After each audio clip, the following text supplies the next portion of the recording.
Yo, yo, yo. Don't adjust your YouTube. Thursdays are safe again. We're back.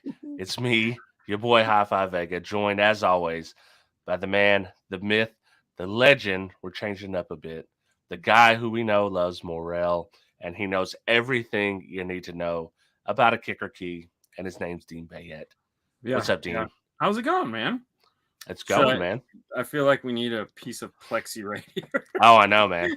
Listen, I'm gonna have something in my mouth the whole time. Yeah, I know. I'm like, yeah, he's got marbles. Got marbles Yeah. in his mouth. But it's it's been 2 weeks. A lot of craziness has happened in the 2 weeks. Yeah. We did Knowledge Fest and worked, and you went on a cruise and had some vacation, and I did nothing car audio in, man, it's been over 2 weeks, almost 3 weeks probably. Nothing car audio. I gotta be honest, I wish I could say the same thing. I wish I could say the same thing. We just got done with I told you we sold a Brax system a while back. Yeah, you mentioned it. So we finally got to do it. So we got back from Knowledge Fest. We had a Jeep. So we had a Jeep we had to do.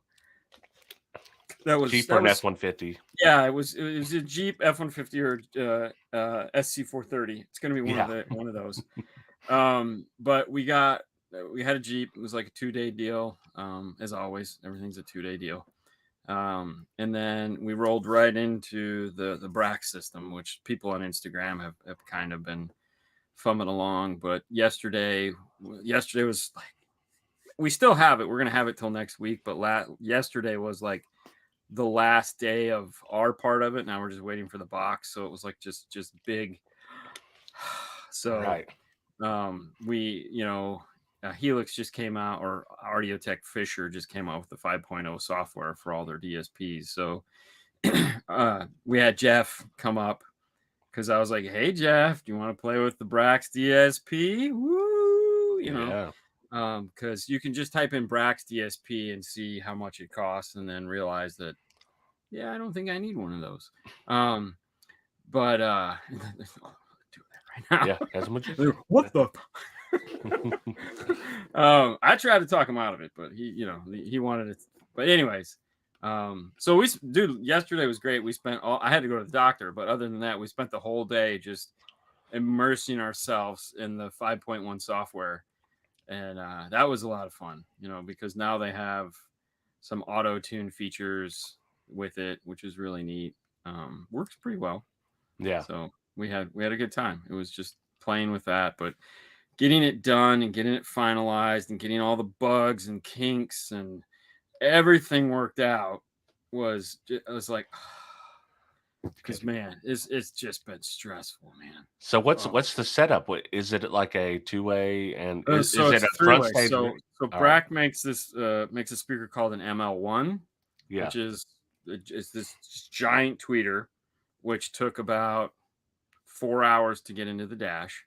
And then they make an ML3, which is a 3.5-inch mid-range, which actually went in the door pretty easy because that was just some cool laser work. Yeah. And then they make the ML60 something, which is basically the 6-inch mid bass, which, dude, we made these just like, they weigh like 10 pounds, these brackets we made for them. Yeah. Like, it was insane. And then, but from the factory, it actually has a 4-way set. So it has a 3-way set. It has a planar set of ribbons in the dash. Wait, what's the vehicle? It's a Porsche Cayenne. Oh, with a Brewmeister system, or Burmeister, or however you pronounce that stupid thing. Yes, this is the most serious YouTube channel. Thank you, William, for recognizing. Thank you. Or William. Woo. But no, it's weird. So it has these little high 2-inch effect speakers. Then it has planar ribbons in the dash. Basically a German 4-inch in the door, along with this 8-inch bass driver. Right. And then in the rear doors has a 1-inch tweeter, another German 4, and a 7-inch driver. And in the very back, it has another tweeter and German 4-inch. And then there's like a 10-inch sub where the spare tire well would be. And then this amplifier that's like huge with these two giant like 50 pin plugs going into it, and it's like, damn. So and we took all that shit out. Yeah, took all that crap out. We put a tweeter, a mid bass, and a tweeter and a mid, and 2 subs. There you go. All Brax. All Brax.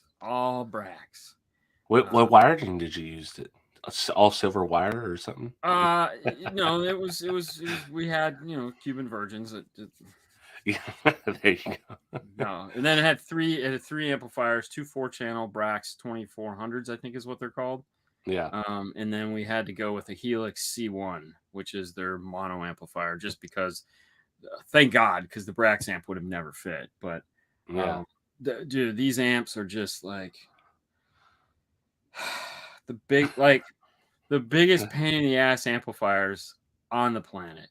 Like oh my God, they just they are not install friendly. They're install friendly if you have an area like this big to put them in.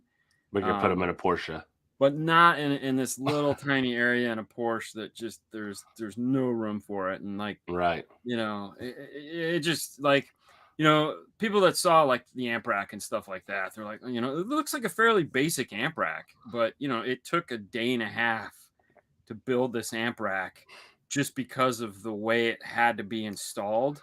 Yeah. And it was like, because you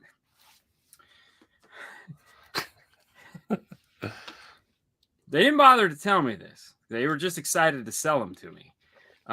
But you have to flip the amplifier upside down, put your wires in, and screw the terminals down. Flip the amplifier back up, screw it into place.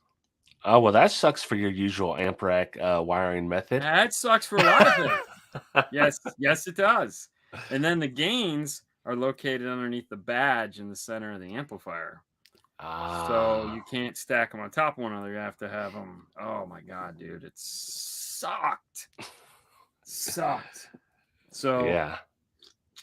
I wonder how many of those amps they sell. Like how not many. They sell not those, many. They were very happy to sell them to me. They were very happy. They were very happy that we bought them. The problem is there again. It's not something a lot of people do. These things are so biased. AB amplifiers. They're just. It can't be right. Yes, that is 100% correct. Wow. Yes, there's nothing not right about that. Check out the amplifiers if you really want to continue down the rabbit hole of yeah. And they're going to punish you when you install them as well. So no, they kicked your ass the whole way. They kicked our ass the whole way. And it's funny because like it doesn't come with instructions. You're just supposed to know how to put it in. So it was one of those things where we were trying to hit a benchmark of like I want it to play before we leave tonight. I just want to hear, and it wasn't giving us that. And Jeff had come up because he just wanted to see it, and he was going to spend the whole next day playing with it. And we were just like, okay, why isn't it working? Or why? And so it was like just debugging it, like little shit. Anytime you get something that's that expensive, there's always going to be just dumb shit. And obviously, and the main problem is you're just not familiar with the product because how many $6,500 DSPs are you going to sell? So knowing the idiosyncrasies of it kind of got us a little bit and kicked us in the balls. It's at that price point where they don't expect the Walmart guy to be putting it in. So a lot of the Walmart guy to put it in. A lot of the guards are off. They're not trying to make it bulletproof. Well. Yeah, but there again, I don't consider myself a Walmart guy, maybe a Target guy, but Yeah. But I don't know who they expect to put it in, but an owner's manual would be nice. Yeah. And they laughed when I said, you could have given me an owner's manual, and they're like, I was like, yeah, no shit. That's extra. Yeah. But it was a learning curve for everybody involved. Like we all had a good day learning. Like, that's why that's not working. So now if we ever get one, all the parties involved know what it'll take to put this thing in. So next time you do a $75,000 system, you'll know everything. Yeah. Well, it's funny you say that because like the Alpine system, the F1, they fly out the Alpine guys to tune that in the end. Yeah. Well, they bring their own RTA because they have a high res RTA that they had or that they have. I think they have 3 guys across the U.S. that, depending on where you're at, once you're done, they'll bring him in and he'll talk to the customer, figure out what he wants, and then they'll set up the car for you. So there's really balls in your court, Brax. Balls in your court. You know, they had talked about flying out one of the Canadians to just kind of, you know, help us with it. Yeah. And I was like, I don't know when we're going to work on it. And so, you know, Jeff he's a dealer for Brax as well. Yeah. Through his side hustle. And so I was like, you know, how many opportunities are you going to get to play with one of these? Right. He's like, never. I was like, all right, well, hey, I'll see you tomorrow. Tagging you in. Yeah. So, you know, it was good though, because we, you know, a lot of the stuff we had never done any, like he and us had never done. So it was like, we had time to play with it. So what's up, fellas? Hope all is well. Listening and heading back from last days at SkillsUSA Expo, teaching kids audio. It's been insane fun. Yeah, that did sound like fun. Next time, call me. I would love to do that. Yeah. Add it to the list of things you do. Yeah, but that would be fun, man. Yeah, dude. Yeah, it looks like fun. I love doing classes, man. I love doing classes. To me, that is like the best. You know, we had a blast doing that kicker class. Oh yeah, how'd that go? See, I haven't even seen. I've seen nothing of the Brax install or anything. No one's. I mean, yeah, it's. We're trying because we filmed it, so we're trying to like limit what we do. Okay. But no, the kicker training was good. I mean, we had a good time. You know, we spent about 6 or 7 hours on making sure that our demo worked the way we wanted it to. So we knew when we went in there it was going to work. We also made these really cool Q class speaker towers and did some jamming out and came up with some really neat ideas. If they ever ask us to do it again, we have a game plan now that we've done one live. So right. And then of course we did our class on photography and how to better your presence online. Yeah. And that went really well. Like that was the second time we'd done that class. So it was like, oh yeah, no problem. I just went to just grab the camera, fancy lens and all that, right? None of that. Yeah, no. Yeah. But I went and bought $50 worth of candy. Yeah, you can get a lot of candy for $50. You can get a lot of candy for $50. And I just walked around with a box full of candy, and I was like, candy. So all Knowledge Fest, like the first day at Knowledge Fest, I just had a box of candy, and I was like, all right, who wants candy? And I was like, oh, yeah. So it was just something fun to do. Yeah. So and then the second day was like, since our kids are grown, I decided I wanted to be the full-size candy bar Halloween house, you know? Yeah. So I bought $100 worth of full-size candy bars, different shapes and all this stuff. Not even an hour it lasted. Not even 1 hour. And I'm running back down to the dollar store and buying $100 more of the whatever candy, the little fun size. Yeah. And it would still run out. Yeah. Oh, I mean, dude. Yeah. We just buy candy for us because no one ever comes. No. Yeah. They don't ever show up. So. Oh well. So what else has been going on? I've done no car audio. I do. The Trooper I've got a kicker key installed there. Yep. I've got some Kenwoods. They're up here. The XR 1603 HRs. I've got those in the front doors. Oh, nice. I'm gonna switch. I put some. What are those? Hertz. Yeah. Hertz Desi 4s in the back. I hate them. So those are going to come out. Little bright. Yeah. I do not like them at all. They're going to come out. And then I'm going to build an amp rack for some old school subs. Okay. So that's coming up next, but I haven't had any time to do any of that. So there was 2 things we were going to talk about. I don't know if we'll talk about one, but the one that I wanted to really this has nothing to do with what's been going on in the last 2 weeks because honestly, it's just a blur. I have no idea. But One of the things that I kind of wanted to run past you, because I knew you'd have an opinion on this, and I know everyone in the comments will have an opinion on this,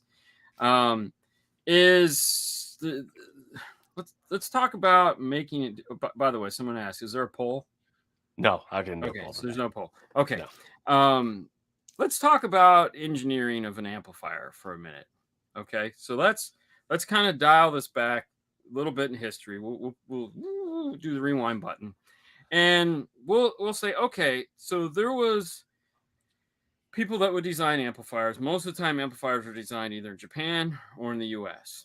We can both kind of agree on that, right? You know, and here in the U.S., we had the the Rockfords, the Precision Powers, the MTX, Soundstream, all these old amplifier manufacturers, and there was all these engineers here in the U.S. Where they learned from, where they got them from. It's kind of like sports teams. Who knows where they come from, but they're your team, so here we go. And they're designing these products here in the U.S. and building them and making them, and everybody was happy.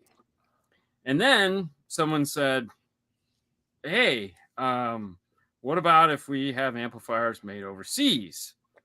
This is JL was a big advocate of this, where it's like, we are going to design the amplifiers here, us Americans, we're going to design the amplifiers here, and we're going to go overseas to some place, not necessarily China or Korea, or there's Thailand and there's Indonesia, and there's a ton of places overseas that builds amplifiers. It's not all China. Okay. And so we went overseas and we had American designed amplifiers by American engineers, and we had Asian manufactured amplifiers. No one was the wiser. Everyone was okay with it. It was no big deal. It's no big deal, right? We could all get behind that because all of a sudden the quality was better, right? Right. Fair enough. Yeah. Cheaper. Okay. Yeah. Oh, yeah. So then, I don't know, someone was all pissy recently, or not recently, but let's say in the last 10 years, somebody got pissy, like, they're not made in America anymore. Somebody woke up. It's like, we have been making amplifiers in America for like 20 years now, but all of a sudden someone's all pissy because we're not making amplifiers in the US. And so we would bash these American manufacturers, be like, hey, you guys suck because you're not making amps here in the United States. Somebody needs to bring these amplifiers here back to the US and have American-made amplifiers, right? And they're all like, no. We build them better over there. Our fingers don't work like that. We can't even get them. I can't even go to Subway and get the right sandwich I ordered. So we needed someone to consistently build an amplifier. Okay, no. PPI Hi-Fox was my first love, then Phoenix Gold. Yeah, exactly. So we got mad at these companies because they were American design amplifiers, and this is recently, right? In the last 5 years, like, a lot of heat. Kicker got a ton of heat. Rockford gets a ton of heat. JL doesn't get heat, which is funny because I don't think they were never made here, so you can't pick on them because they've never done it. And we know they've paid someone to build amplifiers here. I get it, but that didn't last long. Right. So we give these companies heat for this. All right. Now, this was something that got said that really kind of threw me for a loop. All right, so we gave American companies that hire engineers and pay them, I want to belabor this point, pay them, so like we employ people. So like Rockford employs like 100 people, and 2/3 of them are engineers of some kind, whether it be acoustical or electrical. The team at Kicker, there's 2 teams there. One is an acoustical engineer, one's electrical engineer, then you have repair engineers. So there's hundreds of people. And not to mention how many people JL employs. They employ way more people than all of them because they have marine versions and all this shit. So we hire people in the US to engineer and design these products. Okay.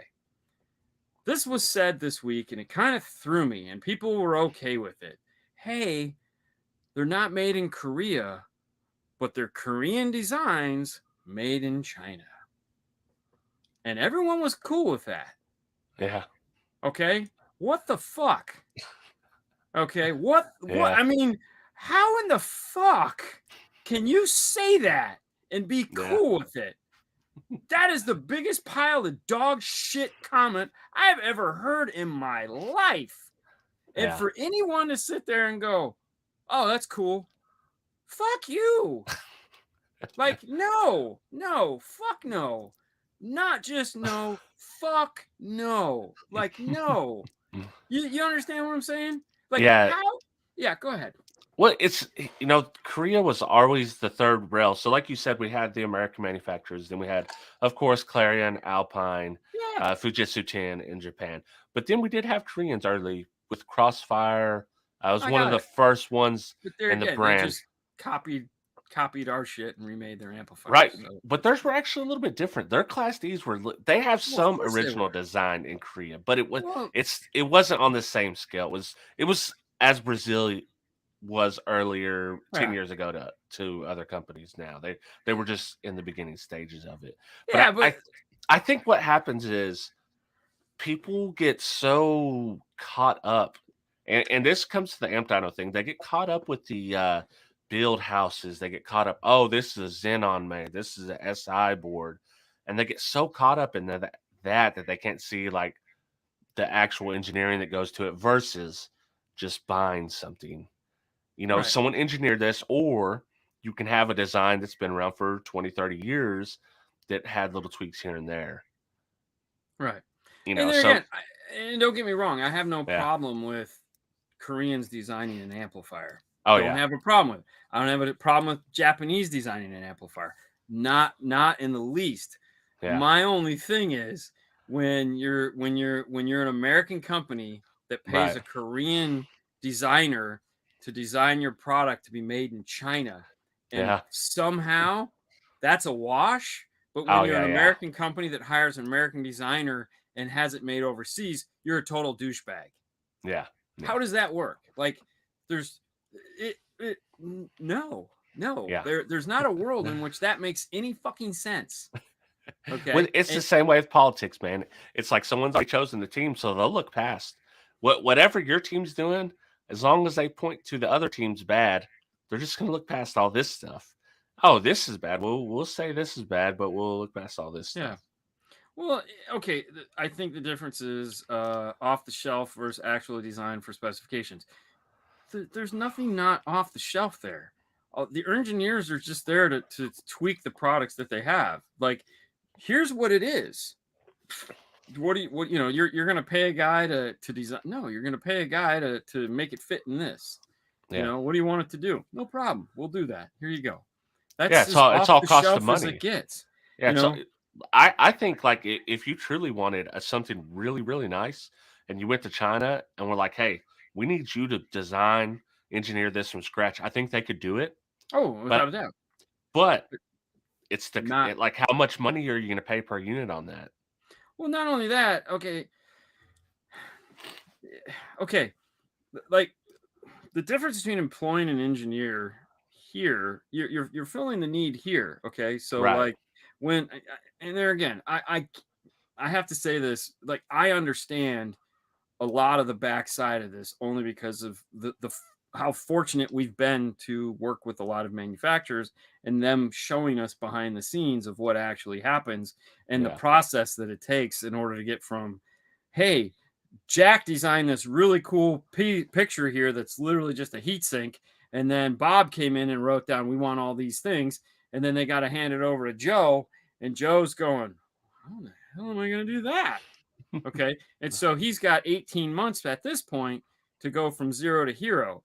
Whereas, hey man, no, check it out. I want an amplifier line. Here's what I'm thinking. No one makes this. I want 500 watts by 4. Oh yeah, AB, whatever, sure. Yeah. I want a 2,500 watt amp. I want a 3,000 watt amp. I want a 5,000 watt amp. Oh yeah, sure. Throw in a 500 watt. No, make it a 2-channel. 500 watt 2-channel. All right. Yeah. Go ahead, do that. Perfect, man. Perfect. Thanks. Okay. What? Okay, as opposed to, all right, how low? We got to have this work at 9 volts. Why do I have it work at 9 volts? Well, because, we have relationships with car manufacturers and we know the electrical systems are going to be this. So shit, right. We have to be able to keep our amplifiers on because we've been making amplifiers for 30 years, 40 years. So like we have a little bit of knowledge of what's going on. Right. You know, as opposed to cash grab, designed in Korea, made in China. Woo. Oh, well, and it's just, it's all, anytime I hear Korean, oh, this Korean board, I think it's all just, it's Basshead stuff that it's like, it's because the nobody, amplifiers though. I mean, but nobody that's not a Basshead is talking about a Korean amp. Nobody, if you're not a Basshead, you're not talking about, oh, this is Korean, this is Chinese, whatever. Well, That's but, no I mean, factor to you whatsoever. They're car audio guys too, and the problem is that and this is where the problem lies. Is like a true Basshead, okay, like Scott, okay. Scott is a true Basshead. Scott is a NASCAR Basshead, meaning he's a professional Basshead. He understands what he's doing. He understands what it's going to take. Okay, those guys, I got no problem with those guys. Those guys can buy and do whatever they want because they get it.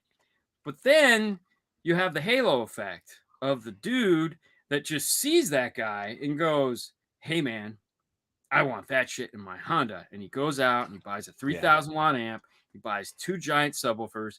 He hooks it up to that little 80 amp alternator. And he's like beating the shit out of it. And it's like the amplifier blows up inside of 2 weeks. And he's like, oh, I'm just going to go buy a lithium battery and that'll solve my problem. So he spends another $1,000 on a lithium battery. And it's like, and he's like thinking he's got this amazing shit. And it's like, dude, you literally could have put 2 efficient subwoofers in there with a quarter of the power and it'd be just as loud. Okay. But no, you're playing Basshead games, but you're an amateur. It just goes back to checking the boxes. Like I said, this is what they're doing.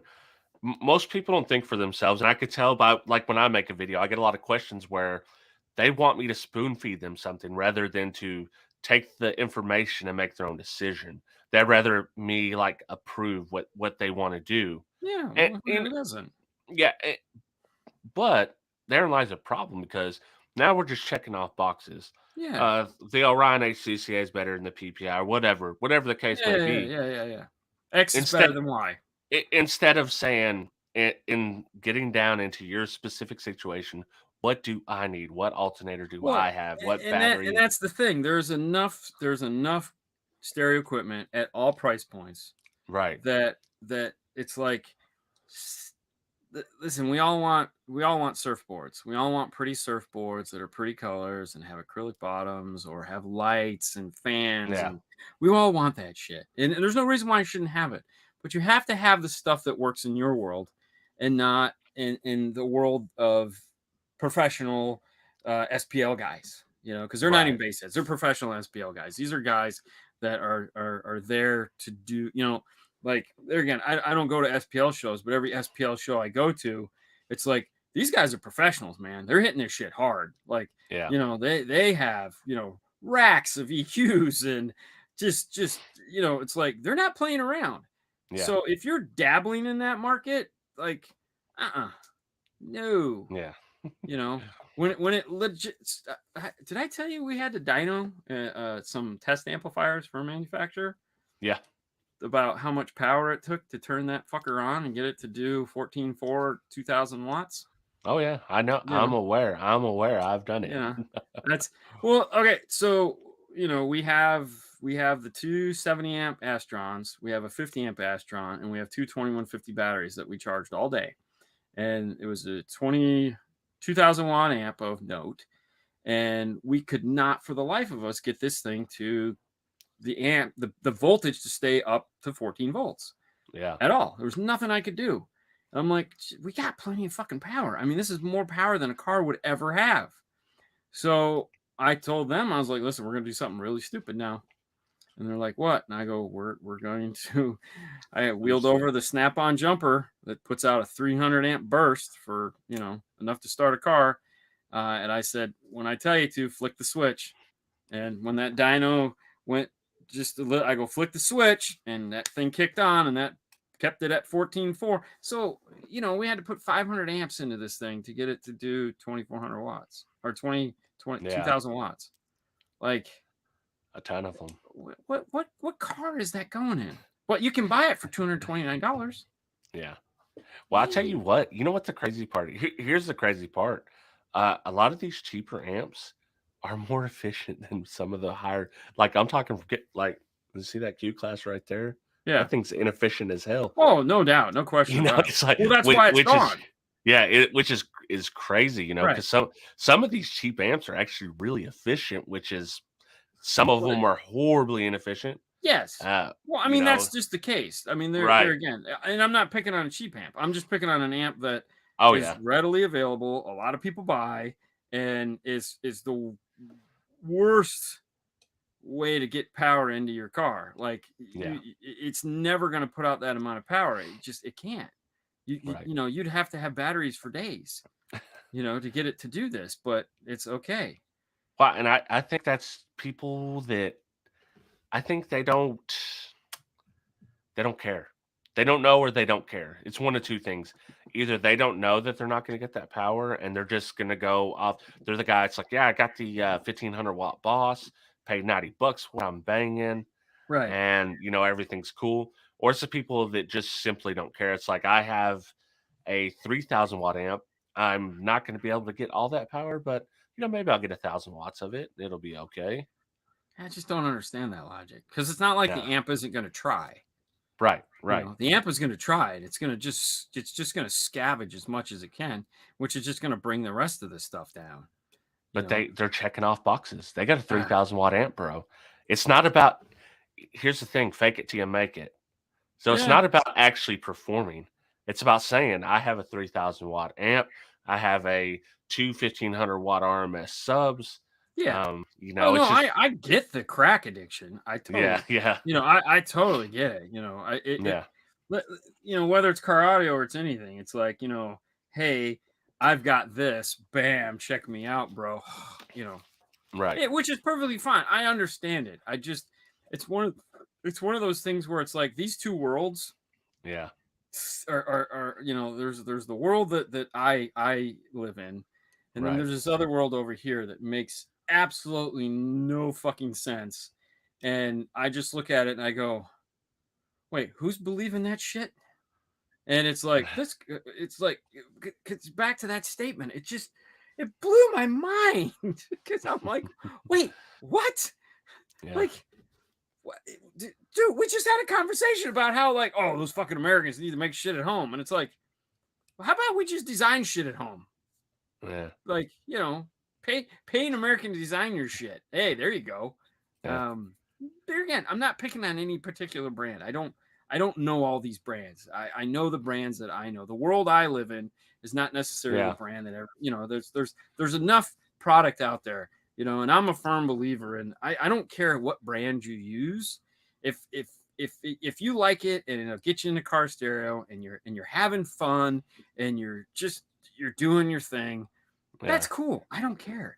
You'll either buy it and love it, or you'll buy it and you'll be like, all right, well, this will get me to the next thing, and it'll get me to the next thing, the Brax DSP, $6,500. Yeah. For a DSP, okay, to this guy, it's no big deal. It's what he wanted. Doesn't care. Right. That's his level of entry. This is what I want, bro. When you're over here talking about, oh, this amp is $250. Damn, that's steep. All right, well, you guys live in two different worlds, Right. Yeah. It's two different things happening here. But it's all right. Yeah, it's like I would never buy Brax anything personally. No, because it's way out of what I'm willing to spend on that. I've got other things. But if your true passion is this car stereo is your true passion, whether it be a complete Brax system, or whether it be Sundown or Down for Sound 20,000 watt amps, I mean, you're going to be spending similar amounts of money, just in one different way or the other. It's your choice. All right. So this is one of those things that I find funny. Tech Fanatic, he says D needs to look outside his D needs to look outside his bubble and look at other brands. What other brands? Be more specific, because let's be honest, there's there again, I don't know you. It's okay. I'm not upset. It's just one of those things where it's like, what other brands am I needing to look at? Because I'm probably one of the most versed people out there as far as other brands are concerned. I try to dabble in everything. Okay. But I would say the same to you.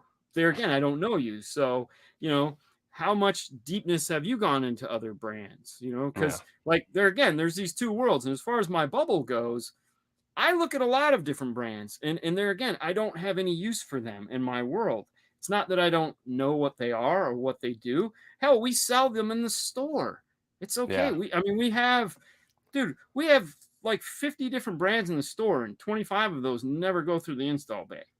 Yeah. But they're there, and I know what they are and what they do, and who, and where they're made, and they're again, it's okay. It's Right. just like I'm not gonna go read up on a Hyundai because I don't want to own one.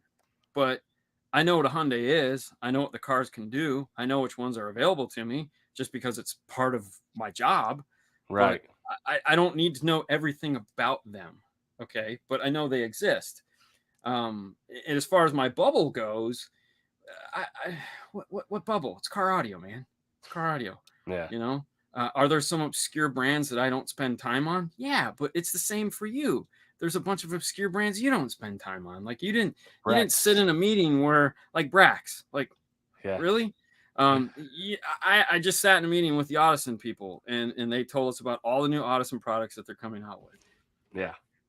Means nothing to 90% of the people that are in this, that they're coming out with a 12-channel DSP amp. They're going to have an 8-channel DSP amp. They're going to have a 5-channel DSP amp. They're coming out with amplifiers that are going to be 5 channels of power, but 14 channels of DSP.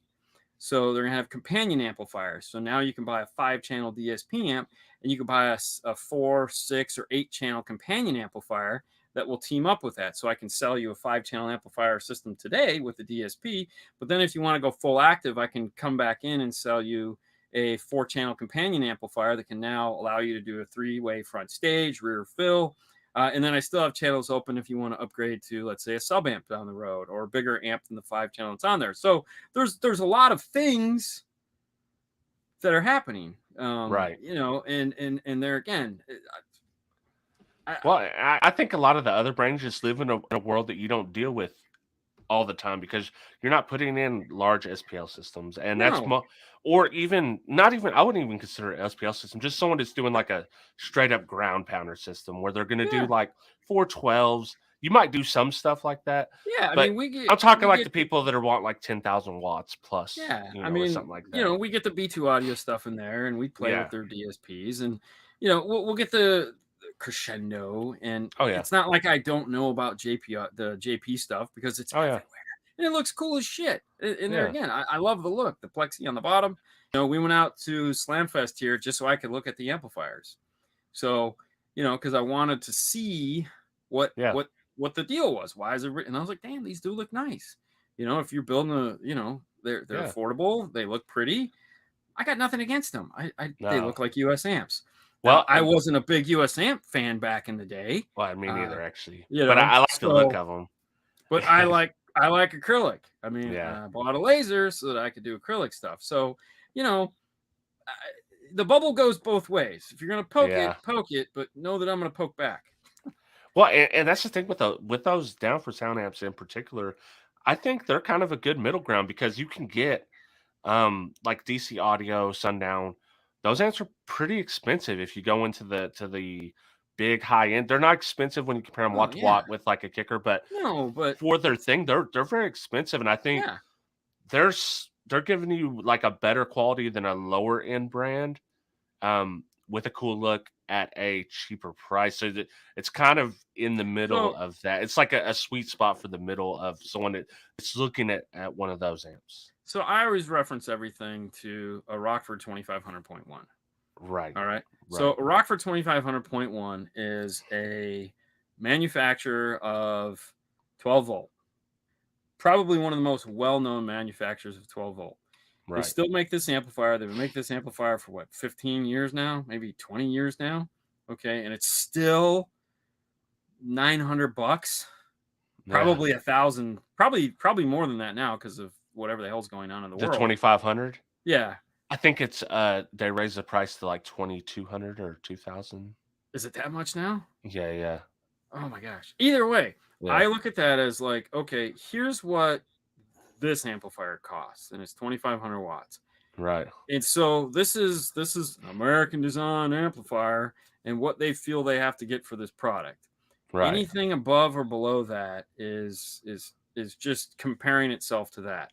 Is Right. that the best amplifier? And I'm not using it as a benchmark in quality or performance. I'm using it as a benchmark in price for Right. what somebody like a JL Audio, a Rockford Kicker, these Yeah. bigger, well-known, companies that hundreds of people work at these Yeah. companies. What it's going to cost them to make an amplifier. When you look at these other companies that make big amplifiers like that, they might not have the amount of employees. They might not have the marketing. They might not have, Right. they might not have all these things. So they can make them cheaper. There's no question about it. Right.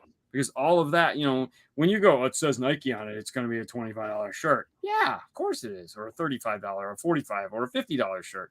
Yes, because you're paying for the brand. But you're not just paying for the brand, you're paying for everything that's behind the brand. Yeah. And, you can't fault somebody for that. It's Oh, like, yeah. if you want that, then yeah.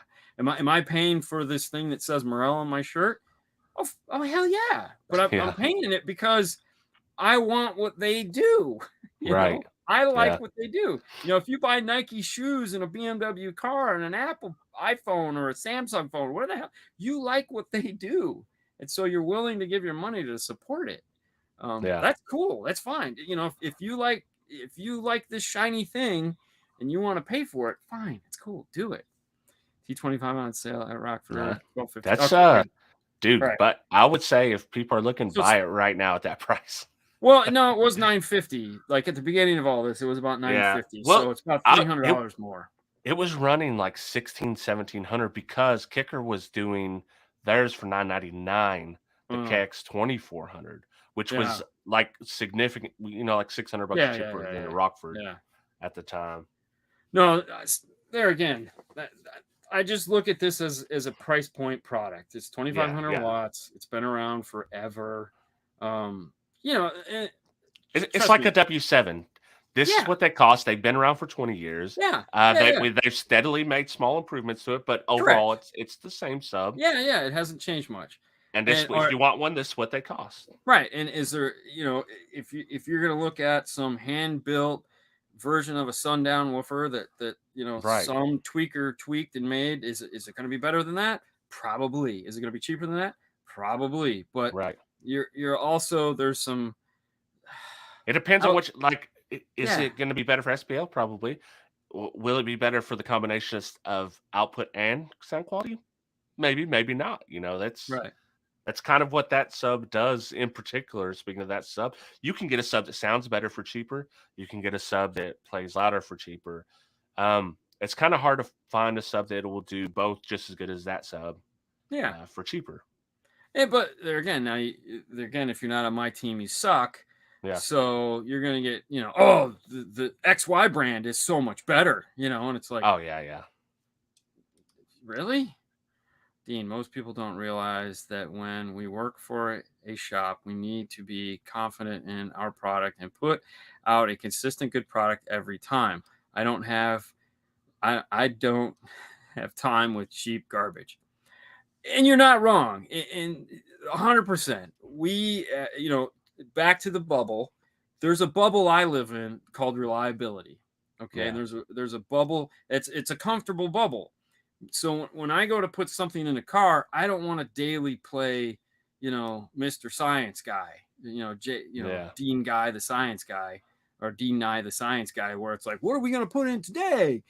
We have this and this. And it's like, no. I can put this in your car and I can sit back and know that this is the performance I'm going to get out of it. I'm not going to have any problems. Because that's the most important thing, delivering a product consistently that just goes away and makes the customer happy. So, there's, and there again, that's a business model. Okay. Right. There are some people that their business model is different. And they will do the same thing. And there again, if you're building SPL cars all day long, you're going to use the products that are most reliable for you. Like if Sundown salt amplifiers can take a licking and keep on ticking, that's what you're going to use. Yeah, And if someone walks in with another surfboard, you're going to look and go, hey, man, that's cute. But we don't use those. We use these. And you're going to need these 4 batteries, and you're going to need this alternator. And if you're not going to do that, let me walk you over here and show you this nice little Alpine amplifier. Right. Well, yeah, there's the opposite ding. There's the SPL shop that says, hey, this is what we do. We do the Dean thing, but instead of sound quality and all this other stuff, we're going to get you loud. We're going to get you loud, and this is what we do, and these are the brands we work with, and this is how we do that. So there is a alternate version of you that does something completely different, and has a different set of tools that they use. Yeah.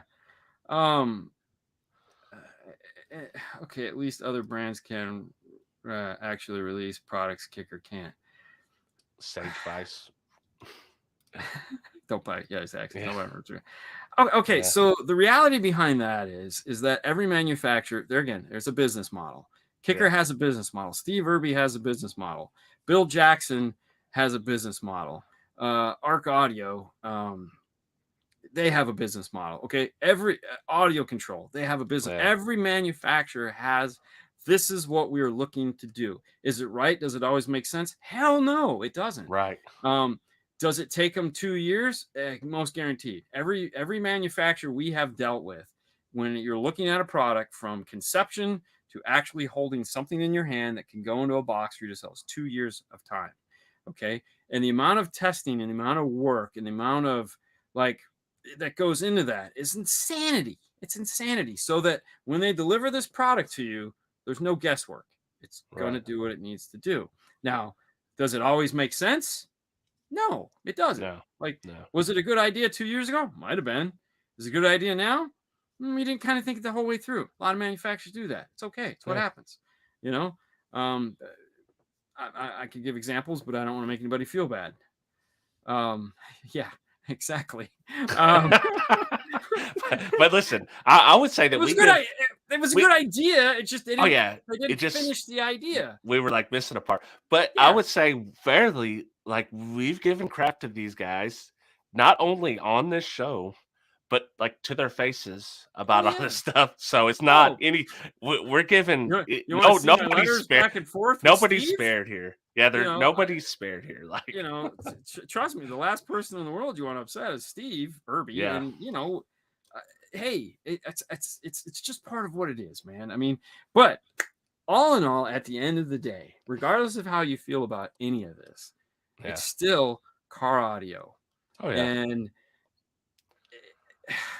it's one of those things where you're like, for me, because this is what I do for a living, car audio has basically taken me, I could say now, all over the world. Yeah. And it's fun. It's an enjoyable thing.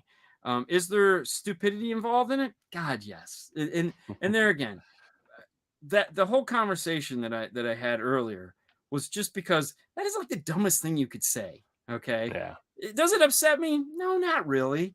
It was just one of those things where I have to scratch my head and go, somebody believes why that is it one way but not the other? Yeah, is it going to keep me up at night tonight? Not a bit. No. Am I going to laugh about it? I did. And that's why we talked about it, because I said to Fernando, I think this is funny. Why would anybody say this? Okay. Yeah. Now, some people take this a little bit too far and they get a little bit too serious about it. And I understand because they're, again, basic concept of life. If you're not on my team, you suck. And that's okay. That's why the world is where it is right now. And that's why, but dude, we do car audio for a living. And how cool is that? Okay. Oh, yeah. Every morning I get up, whether I'm happy or sad, I get to go work and put car audio in somebody's car and make, their hopes and dreams of a better audio system come true. That's the coolest thing in the world. Does brand? No, brand doesn't mean shit. And I've said this to manufacturers time and time again. I'm not worried about your brand. If your brand does what I need it to do, it's a tool. I'm a tool. I just seen you install some power-based speakers, so I don't want to hear nobody give anybody no crap. Stay tuned for the end on that. Yeah. I think that's the last video I watched. Yeah, it was. And you're not going to find out for probably a week, but I know. Part 2 every time. Like, oh, I wonder what's going to happen. This is gonna be like part 8. But let's just suffice. Dude, glad you brought that up because this was one of those that was really hard time editing because that video was shot in 2021. That was actually shot a year ago. If you'll notice by Fernando's facial hair, which now he looks like a chipmunk. But it took me a long time to get around to editing that because I didn't. It was one of those things where it's like, it didn't end the way we hoped it would. And those are always hard. But a year later, and after I've had time to think about it, it's like, you know what? It's okay. It's okay. Pardon me. So yeah, that one doesn't end that one. It has a happy ending, but there's a twist. It's a different. Nice.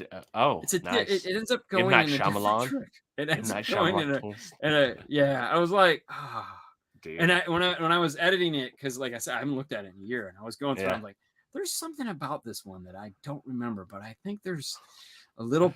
And then I finally found last night I was scrolling through it and I found the footage of the ending, and I was like, oh yeah, it's that one. Side jag though. I did watch a video where Haley was like basically like pointing out like what's going on with Nando's beard. You guys are in a car. What I don't remember it was on if it was on Instagram or what, but she's like, what's going on with his beard over there? Yeah, it's bad. Yeah, we keep giving him shit. But yeah, it's it's okay. But no, I keep telling him he's off for the next 2 days. He's gonna be there to do the news tomorrow, but then he's hopping on a plane and flying to Pennsylvania for the weekend. Yeah, to go to a wedding. And so tomorrow or Saturday, we're having Brian Mitchell on. Oh, nice. So we're gonna do this like we do here with Brian Mitchell. So I talked to him today and I was like, hey man, do you feel like coming on doing DSP talk with Brian Mitchell? He's like, yeah. I was like, awesome. So for all you guys that want to tune in on Saturday, we'll be doing that. I haven't so far good, but I haven't gave them a long listen yet. So initial impressions are great. Which ones are they? The XR 1603s. Oh yeah. The those are a 3-ohm speaker. Yeah. Well, and they play very high, like the mids play high, and the tweets had to play, which so far initial impressions. The nice thing is they fixed that tweeter. Like that's the new tweeter, and that tweeter. So the biggest problem we had with that line of speakers was the tweeter was just way too reserved. Yeah. If you went active on them, they were fine because they were a big format tweeter, but they intentionally detuned the tweeter through the crossover, and it was like, I'm a tweeter. So with the 3 series, they got enough grief that they finally said, all right, fix the tweeter. Well, I did do some tweaking because I done the kicker key, and you know just as well as me, they rolled off too far at the end. You know, some people like it like that. I would rather have it a little flatter at the end than they roll off. So I did do some Dean hacks, and I have some EQ on that because I'm using the Kenwood Excelon head unit, so I can EQ it back. Of course, definitely. But no, those are really okay. So secret gems, all the Kenwood Excelon speakers, secret gems, but the most secret gem of all secret gems when it comes to like, I don't want to spend a lot of money on speakers, but I want it to sound like I spent a lot or feel like I spent a lot. Yeah, sound like I spent a lot of money on speakers. Yeah. The CS kickers. The yellow tweeter kickers. Yeah. Jesus Christ, man. You didn't pay for all that sound. Oh my God. Those things are insane. Yeah. Like, hands down, if someone's like, I have this shitty brand here, this shitty brand here, and I have these, which ones you want? Those. Like we got done with a car today that was it was a Jeep that we did, and it had 2 5.25 and 2 6x9s, and I'm just like, really? Like, you didn't pay for this sound? No, dude, deck power. Oh my God, it was just killing it. There's like there again, if I was gonna do those, key maybe, yeah. But, you know, like if I'm doing a radio and I need 4 speakers and a radio, Every time, just buy those. Just buy these CS kickers. Oh, dude, I'll tell you what. So these speakers, I'm going front and back. I'm running them passive in front, and I'm running them in back. So four-way setup with front rear. The Hertz, not the Deci, but the ones up from it, the 4-inch. The Centos. Yeah, they sound so bad compared to these. Like, it made me cringe. Like, it's gross. It's gross sounding. Like, when I heard them together, I was like, God, these speakers sound bad. I thought, like, everything sounded bad. I thought I messed up. I was like, all right, I'm going back through, checking everything, making sure the crossovers were flat, everything's set up right. And so I was like, all right, I got to fade. Like, something's going on. I fade, and they just sound so bad that it's alarming, to be honest with you. Dude, just buy yourself a set of Kicker CS4s and put them back there. Well, I'm gonna put another component set back there. We'll just do it right. What does Dean think about the new law in Florida about loud cars? It's actually not a new law. They're bringing back an old law. So the law has been on the books since the early 80s or late 80s. And then they just stopped enforcing it. And it's not really a law. It's an ordinance. So it can come in and out depending on how the politicians feel. What they don't tell you is that it's dumb, and it's a law to prevent douchebaggery. That's all it is. They're not going to be running around, and they've changed the law or the ordinance so much so it's like 25 feet away. If we can hear it, we can give you a ticket. There's no DB rating. There's no nothing. It's literally if a cop's standing there and he can hear your shit, he can walk up and say, hey, turn it down, or I'm giving you a $116 ticket. The rub is, if he looks it up and sees you've already got a $116 ticket, he can give you a $130 or $232 ticket.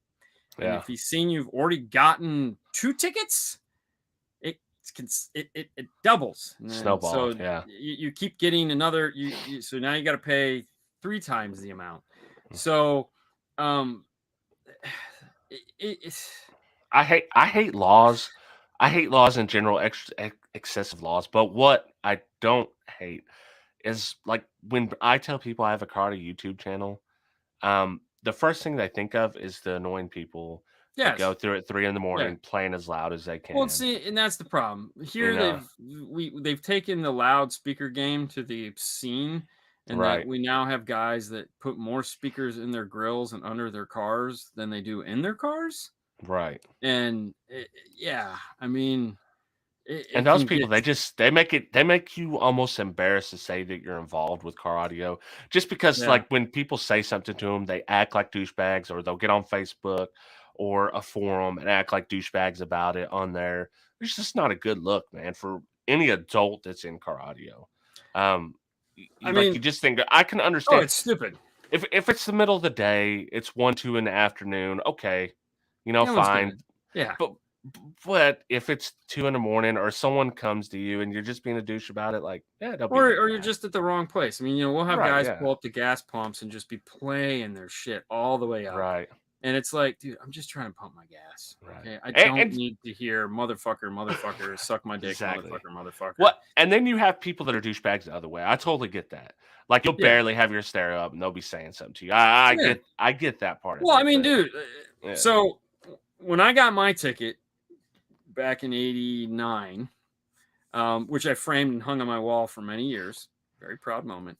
The car that went in front of me that got pulled over first was a convertible Sebring that had absolutely nothing in his car other than he had his factory stereo cranked all the way up. So he got pulled over and got a ticket for the factory stereo. So yes, that's going to happen. Like, I know in my car, I don't have anything in my car, but if I'm playing obnoxious music and I've got the radio turned all the way up and I'm sitting at the stoplight and Johnny Law is behind me and he feels like, there's a dumbass in a Mustang, shouldn't have bought a Ford, whatever, and he pulls me over for whatever other reason. And it's like, and all I have to say is, hey, officer, this is for commercial use. I do it for a living, I'm a professional. And then he'll give me 2 tickets. Yeah. So, Hey guys, thank you so much for the riveting conversations tonight. There again, this is the fun part of it. It's car audio. We're all here to have fun. Yeah. It is a serious show, not. So go take it as you will, but no, it's all in jest. We're just here to have some fun and do neat stuff. And if you'd like more fun conversation, make sure to head over to SideJag. We're going to talk about Kenobi. Help me, Obi-Wan. And Stranger Things. Oh, yeah. I've watched them all. Link in the chat. So if you want to go, join us over there. Stranger Things. That's right. Yeah. No shit. Yeah. Stranger Things and Kenobi. I'm ready. Bump. Peace and love. Peace and love. Yeah. We still love you. Even if you're an SQ, if you're a Pinky Up SQ guy or a Pinky Up SPL guy, we still love you.